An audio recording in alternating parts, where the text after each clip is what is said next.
Hi folks, welcome to the Drumming Ministry channel. My name is Lucas DeSouza, and today we're going to be taking a look at the 50s.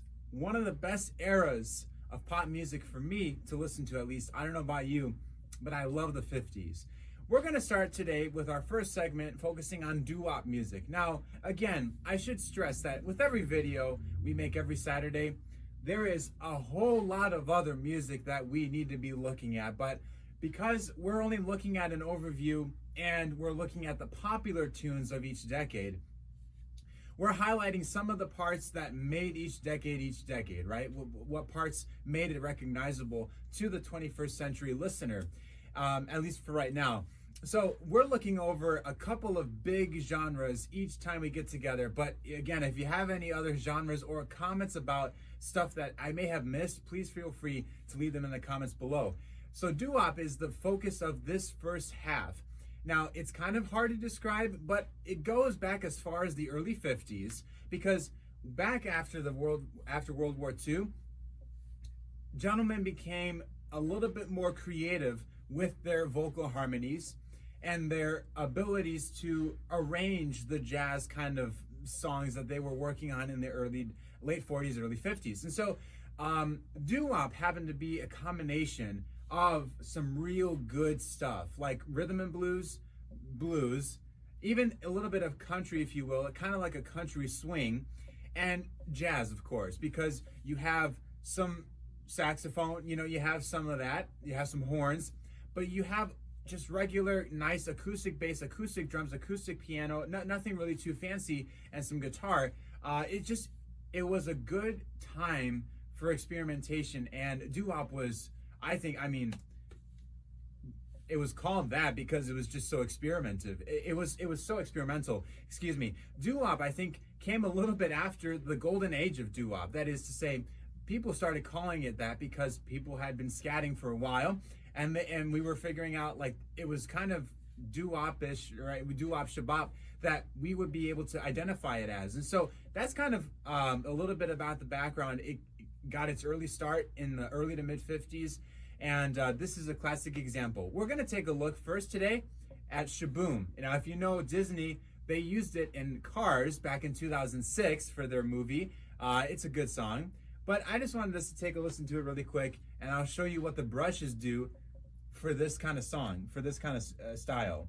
Life could be a dream, life could be a dream. Do, do, do, shaboom.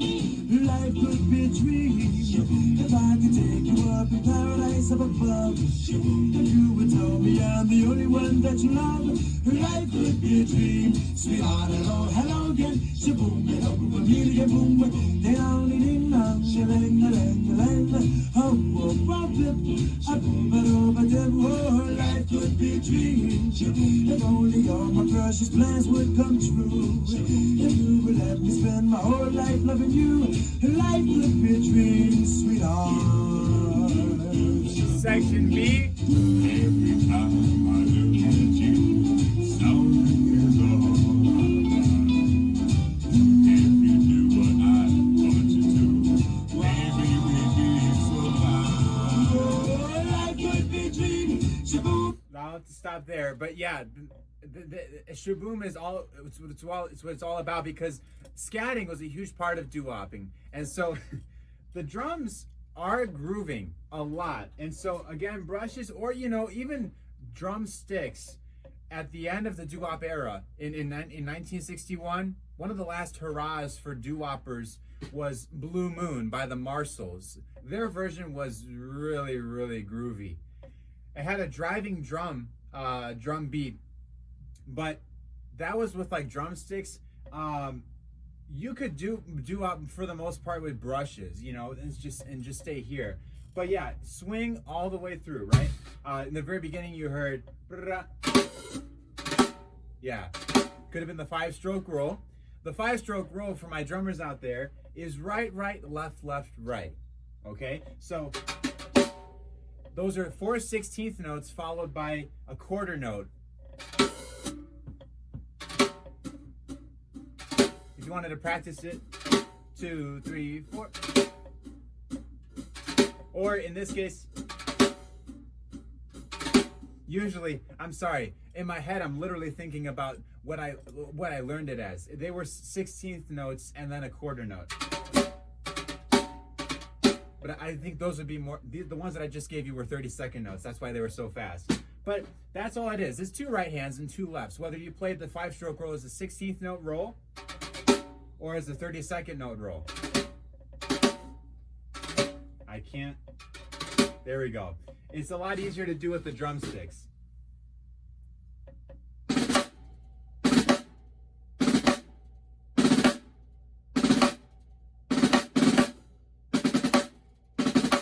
So, the 5-stroke roll, whether you play as a 16th note variation or a 32nd note variation, it's a great way to launch off a beat, as you could tell. So that was that. A little bit of swing, and then as they got in the B section, I believe, then he added some more triplet.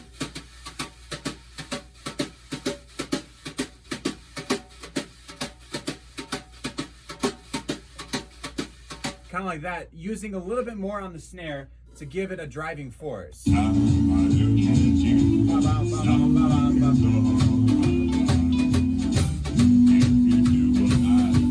the bass is feathering.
Talking about, who cares, man? It sounds amazing. So that's a little bit of doo-wop. I hope you like that. And yeah, it's just a great genre. Too bad it only lasted for about 10 years. 1952, 53, 1951 to 1961. A good solid 10 years, I would say, around that time. But genres come, genres go. There's a lot that could be said about people who might want to play this if they're like trying to do cover songs, right? Cover bands. Or if you're out there and you're wondering, could I ever try to do some of this with some friends of mine? You well could, man. You got to try it because it's simple to learn. You just play jazz, basically the swing pattern, and you just do some nice scatting. It's not hard. It is hard. It is hard at the beginning because you have to work together well as a group, as a band, and as vocalists, right? But it is a fun genre to play. It's not that complex. You don't have to be a pro. You want to have fun, you know? So we'll be back in a little bit for part 2. We're going to look at some rock and roll. God bless.